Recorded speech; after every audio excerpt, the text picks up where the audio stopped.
خۆشویستان مەبەستمانە ئێمە ڕەوەندی کوردی بەسەر بکەینەوە لە پرۆگرامی کورد سات تایمز. هەر جومگەیەک، هەر بڕگەیەک، هەر پیشەیەک کە پیشەی کورد بێت، کورد خاوەنی بێت، ئێمە هەوڵ دەدەین بەپێی دەرفەت و کات بەسەری بکەینەوە، هەم بیناسێنین پیشەکەی، هەم جۆرێک لە بازاڕگەری بۆ کوردانی ئێمە لە وڵاتانە دروست بێت، لە هەمان کاتیژا بەسەرکردنەوەیان. لەوەی خۆشتر ئەوەیە کە ئێستا بواری فکری، بواری ڕۆشنبیریش زیاتر وردە پەرەی پێدەدرێت. بۆ نمونە ئێستا کتێبخانەیەک لە سوید کراوەتەوە بۆ ڕەوەندی ئێمە لەوێ، بۆ خوێنەرانی ئێمە لەوێ. بە شێوازێکی ڕاستەوخۆ دەچمە لای بەرپرسی کتێبخانەکە، زۆر بەڕێز نەوزاد هەرۆریە، کە بە شێوازێکی ڕاستەوخۆ لە سویدەوە لەگەڵم دەبێت بۆ ئەوەی زانەری زیاتر وەربگرین لەسەر ئەم کتێبخانەیە. بەڕێز نەوزاد، زۆر سپاس بۆم دەرفەتەی کە پێت بەخشین. ئەکرێت لەوە بپرسم دروستبوونی کتێبخانەیەک بۆ خوێنەرانی کورد لە سوید مێژۆکەی یان بیرۆکەکەی بۆکەی دەگەڕێتەوە؟ ئێوار باش و سڵاو و ڕێز بۆ تەماشەوان و بینەرێن کورساتێ. کتێبخانەیە کوردیە ستۆکۆلمێ ساڵە 1997 هات ئاواکردن. ئەو ژی بە هەوڵ و کۆششێن کووردا و دوستên کووردا yên سویدی ئەف کتێبخانە هات دامەزراندن و ji wê salê were hetanike ev kitêbxane bi kitêb, bi govar, bi hemî corendî yên literatûr bêjiniye kultura Kurdî ku têde hatine parastin, xizmeta hem revenda Kurd li Swêdê, hem revenda Kurd li Ewropayê û hem jî kesên biyanî yê ku hez dikin tişta lêkolîne li ser Kurd û Kurdistanê bikin, tên vê kitêbxanê bikartînin ji bo armanca ku lêkolînê xwe berdewam bikin. باشە. بەڕێز نەوزاد، دواترە پرسم ناوەڕۆکی کتێبەکان چییە؟ چەند سەرچاوە ئێستا لە نێو کتێبخانەکەی، بەڵام دەمێ بپرسم کتێبخانەکە بە دیاریکراوی ئەکەوێتە کوێوە کە لە ساڵی 1997ەوە وەکو باسی دەکەی کراوەتەوە، لەکوێیە بۆ کوردێک ڕەوەندێکی ئێمە ئەگەر نەزانێت کتێبخانەیەکی کوردی هەیە بۆی بتوانێت لە ڕێگەی ئەم پرۆگرامەوە شوێنەکە بزانێت؟ کتێبخانەیە کوردیە ستۆکۆلمێ لە دەڤەرێکەیە ku dibêjine Alvik û Alvik li herêma yan bêje beşê taxê Stokholmê ku dibêjine Bromma ye. Alvik teqrîben çarekekê ji senterê ji navenda Stokholmê dûr e û gelek reket hatine çûnê bo kitêbxane hene. Yani em xelk dişên bi metroyê, bi basa, bi yani وسیلەیەن دنیا هاتنە چۆنێ خۆ بگەهێنم کتێبخانەیە کوردی. باشە. هەموو ئەو سەرچاوانی کە لە نێو ئەم کتێبخانەیە هەیە لە سوید سەرچاوی کوردین یان سەرچاوی زمانەکانی تریشی تێدایە؟ زێدەتر ji nîvê kitêban ku kitêbxaneya Kurdî hene bi Kurdîne, bi hemû bi her çar lehceyên serekî yên Kurdîne û yên din yên ku kitêb nîva kêmtirê ji wan kitêban bi 23 zimanên biyanî ne û ew ziman yan ku kitêbên ku bi zimanên biyanî û bêgane ne tenê li ser Kurd û Kurdistanê ne. Ji wan koma gelek pêtir bi zimanê Türkî ne, paşî bi İngilîzî, bi Swîdî, bi Almanî, bi Erebî, bi Farsî û êdî bi zimanên din hindek kitêbên kêm hene. Mesela bi Ebrî 4-5 kitêbek hene, bi Estonî û zimanê dîjî di kitêbxanê de hene. باشە. بەڕێز باڕۆس، چەند سەرچاوەمان هەیە؟ واتە ئەگەر کەسێک بێوێت لێکۆڵینەوەیە بکات، بۆ نمونە نەک کورد، بۆ نمونە کەسێکی بیانی ئەگەر بەدوای بابەتێکی کوردیەوە بێت یان بێوێت لێکۆڵینەوەیەک لەسەر مەسەلەیەک بابەتێکی گرنگی ئێستیاری کوردی بکات، دەتوانێت بە تەواوەتی سوود لە کتێبخانەکەی ئێوە وەربگرێت؟ پرسیارەکەم بە شێوازێکی تریش دەکەم. هەموو جۆرە سەرچاوەکان هەیە، واتە کێشەی کەمی سەرچاوە لە کتێبخانەی کوردی لە سوید هەیە یان نا؟ یعنی بێگومان هەموو سەرچاوایەک لە کتێبخانە کوردی پەیدا نابن بس بلکو فرق و جیاوازی و جداهیه که نبرا کتابخانه کردی و کتابخانه دیده هنه حتی مثلا کتابخانه هنده کتابخانه کردستان جیاوه کو ام همو تشتکی لسر کرد و کردستانه چه به کردی بن چه به زمان دی بن ام پارزن بجاج برویجی مثلا هنده کتاب لکتابخانه کردی هنه لچه جهدی دی پیدا نابن جبر کو نتنه کتاب نو یعنی ام کوم دکن و بابت دکن و کتالوگ دکن کتاب کفن جی هنه یکو ام بجن لسر کرد و کردستان هاتنه نویسین د سال 1700 حتی 1900 یان پترجی لکتاب خانه هنه راستا نه به کردی نه زمان بیانی نه بس عینی وقتیش ده او چافکانی و سروکانی گله گرینگن بوله کلینان باشی وقت مگوت یعنی جبلی کتابن کردی کتابن به زمان دی هنه وقت آلمانی فرانسی انگلیزی او اگر لکولر زمان کردی نزانم بله برز نوزاد اگر کتابی تازه درچه بون مثل روز لدوای روز رنگ لماوی مانگیک دا بسدان کتابی تر چاپ کرده کتابی تازه لکردستان دا بون منا ام کتابانه راست خود دگنه دستی ایو یان دوای ماوی پیدا چید تا دگاده دستی ایو نه براستی او مثلا کتابن کل کردستان درد کردن امزانن یعنی برهمه که گلک دولمند یک کتابا حتی لکولین زانکویا وانجی درد کردن نخیر او ناگهن ما اجبر کو مثلا پوسته بومه گرانه روشا کتابخانه کردی یا آبوری نباشه یعنی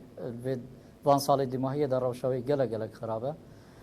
تنه او کتاب گهن ما یکون نوسر بخوا نویسکار یانجی کسی خیرخواز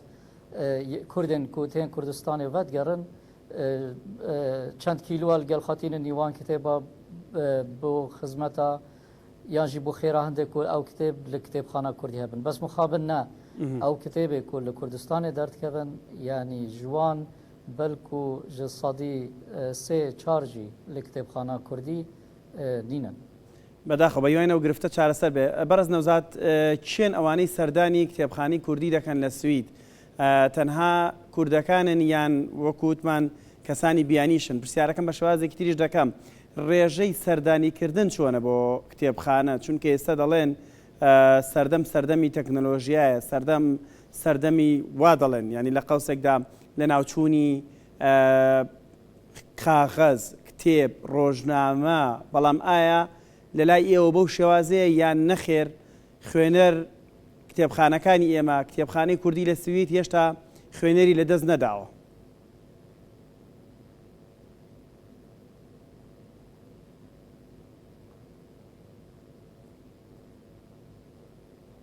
بەرز بارۆز گوێت لە منە بەرز نەوزات گوێت لە منە پێدەچێت دەنگم باش نەگاتە بەڕێز نەوزاد هەروری خۆشەویستان و دیمەنانەی کە لەسەر شاشە دەیبینن کتێبخانەی کوردیە لە سوید دیارە وەکو بەڕێز نەوزاد هەروری بەرپرسی کتێبخانەکە کە لەگەڵیدا دوایین باسی لەوە دەکرد کە بازارەها ناونیشانی جیاجا لە کتێبخانەکەدا هەیە ژمارەی ئەجگار زۆر لە سەر چاوەکان بە زمانی شیرینی کوردی لەنێو ڕەفەی کتێبخانەکەدا بە شێوازێکی زۆر جوان و سەردەمیانە دانراون ڕێژێکی باش لە خوێنەر ڕوو لەم کتێبخانەیە دەکەن کتێبخانەکە وەکو ئاماژەی بۆ کرد کەمێک لە سنتەری شاری ستۆکۆڵمەوە دوورە بەڵام شوێنەکەی زۆر زۆر لەبارە وەکو لە دیمەنەکاندا دیبینن چەندین تابلۆ و وێنەی کتێبەکان و واروەها کتێبە مێژوویەکان بە زمانە جیاوازەکان لەنێو ئەم کتێبخانەیەدا خراوەتە ڕوو بەڕێز نەوزات لەوێدا وەستام کە ڕادەی خوێنەر ئێستا لەکوێدایە هەندێک دەڵێن ڕۆژنامەی کاغەز کتێبی کاغەز وردە وردە خەریکە خوێنەری نامێنێ ئایا لە کتێبخانەکە ئێوەش وایە یان نا یانی ڕاستی ئەس بگشتی بێژم خوێندەوان کێمن باوەڕکەم نەتەنێژ بەر مەسەلا دیجیتال بوون و کتێبا کاغەز ئێدینای خواندن نه ئەس باوەڕ ناکەمش بەروێ بێت بەس بگشتی خوێندەوان کێمن بەلکو لە سوێدێ ڕەوشە خواندنێ یان یا بە کوردی بچێک تایبەتە نەوەکی کوردستانەیە الفيدري اگر ابجين نوا ونفشه ابي جنج كرديوان خرابه يعني كرديوان نباشه هلبت او بوان كتابه كردي نقل جرينجا يعني جي نشين بخوينن تينا جهن اگر بخوينن جي بجاش بروي از باردكم يعني اصل خواندنه هدي كمتر بد بس از باردكم نجبر مثلا كو كتاب ايدي بونا ديجيتال و PDF نه از باردكم جبر هندك سبب اندي اگر اندين گريداي رافندا كردا يقول دروي ولاتي نجبر كو چون ام برز نوزات چون ام اگر چاک بکەین چون ام اگر بەرەو باشتر بەرین وەکو دەڵێت ژمارەی زۆر لە ڕەوەندی کوردی زمانی کوردی نازانێت تا چەند گرنگە ڕەوەندی کوردی بە زمانی کوردی ئاشنابێ ئەلفوبەی کوردی بخوێنێت تاوەکو بتوانێت هیچ نەبێت سوود لەو کتێبانە وەربگرێت کە لە نێو کتێبخانەکەیەوەدا هەیە. بله ما پاییز و زوستانا پاییزا پار و زوستانا افسالا دا کورسه که زمان کردی هبو بوان کسایی که کردیوان گلک ضعیفه یعنی حتی کردی نزانن هندک سویدی بخوشی بجدار بونته دا گلک گرنگه براستی که یعنی رواندا کرد آنجی بجه زارو که منالن که لدروی کردستان دیجین بوان گلک گرنگه که فری زمانی کردی ببن نتنه بس بو خواندن بتنه جبوتی کلیا به کسب کارین خال کردستان وقتی تن سفر کردستان بشن دانستاندنه لگل کسب کار خواب کن لگل مال خواب کن بس عینی وقتی جدا اگر ام بجین چافکانی او مصدر زانینا دیروکا کردستان میجویا کردستان و او کاراسات و هر تشتا که بسر کرده هاتین اگر برای کتابن کردی نبن برای کتابن بیانی زحمته بجاش بروی راستیجی گله گرینگه کو منال و زاروکین کو دروی کردستان دیجین دیاسپورای وقت هم بجینه گله گرینگه کو فری زمان خواب بن فری زمان دایی که بن کواتا برز نوزات کتابخانه کردی لسوید تنها کاری نمایشکردنی کتێبەکان نییە لە نێو ڕەفەکاندا یان خوێنەر بێ کتێب بخوێنێتەوە بەڵکو لەگەڵەوەدا کۆمەڵێک چالاکی تریشی هەیە جگە لەو چالاکی کە باست کرد وتنەوەی وانەی ئەلفوبەی کوردی چالاکە ڕووناکبیری و ڕۆشنبیرەکانی تر کە لە نێوە کتێبخانەیە بەڕێوە دەچێت کامانن ساڵێکێدا بەلکو ئەم زێدەتری 25 چالاکیات کنن یە ڕەوشەنبیری یە کولتوری جوان کۆر و سمینارن ناساندن و پێشکەشکردنا کتێبên نو یە یەک و دەرکەتنە پێشەنگەهن پێشەنگەهن شێوەکاری بن یان پێشەنگەهن وێنەیان بن ئەو دیە ئێڤاریەن شعر خواندنێنە و جوان چالاکی کولتوری یەک و لە کتێبخانێ دەنگرن هەما تقریبا بێژە ڕۆژێن شەمبیە چالاکیەک هەر لە کتێبخانە هەیە یان کتێبخانە بەسەر خوا دوان چالاکیات کرد یانژی بە هاوکاری و یارمەتی و هەماهەنگی لەگەڵ ڕێکخرا و ڕێخستنێن دیەن کوردیەک و لە ستۆکۆلمە یان لە دەروی ستۆکۆلمێ هەنەوان چالاکیە بڕێوەت بن هەندێک جوان چالاکیە نەتەنێ بۆ کوردانە ینی بۆ سویدیاژیکن ئەو ژی تێن حاضر دەبن و بەشدار دەبن بەرز نەوزات شێوازی وەرگرتن و ئیستیعارەکردنی کتێب لە کتێبخانەکەی ئێوە چۆنە؟ ئایا هیچ بڕەپارەیەک وەردەگیرێ یان نەخێر بێ بەرامبەرە هەر کەسێک دەتوانێت بچێت لە کتێبخانەکەی ئێوە شوێنێکی باش ژینگەیەکی باش فراهم کراوە دەتوانێت یایدا بخوێنێتەوە ئەگەر من بمەوێ کتێبێک بەرمەوە بۆ ماڵەوە شێوازی ئەم پێدانی کتێبە چۆنە؟ هەموو خزمەتکاریên کتێبخانە کوردی بەلاشن بێ پارەیە بێ بەرامبەرە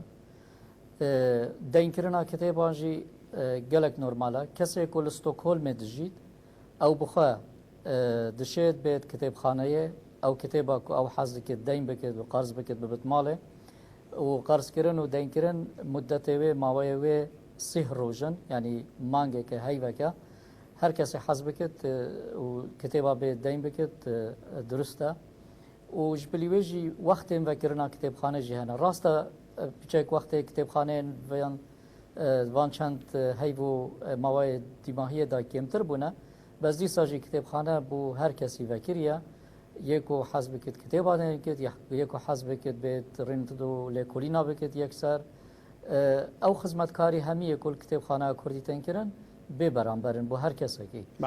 ئەو کەسێک کۆل ستۆکۆلمی نەژیت ئەم بژن لە باژێڕێکی دیە سوێدێ بژیت دشێت بڕێیا کتێبخانەیە باژێرەخوا ئەو دیە ینی کتێباژی کتێبخانەیە کوردی دەین بکن ئەم وان کتێبا پۆست دکن کتێبخانەیە باژێڕەوی و ژێرێ ئەو وان کتێبا قەرز دەکرد لێ ئەم کتێبا بدەین و قەرز نادێن دەرەوەی سوێدێ ئەو ناین دەینکردن بەیوای خوێنەری زیاتر هەر کەسێک لە سویدا دەیەوێت بخوێنێتەوە کتێبخانی کوردی لە سوید هەیە زۆر زۆر سپاس بۆ بەڕێز نەوزاد هەروری بەرپرسی کتێبخانە بۆم دەرفەتی کە پێت بەخشین بەیوای ئەم دەرفەتە دەرفەتێک بێت بۆ ناساندنی زیاتری ئەم کتێبخانەیە تاوەکو کەسانێک بتوانن بچن سەردانی بکەن دووبارە سپاس بۆ بەڕێزیان.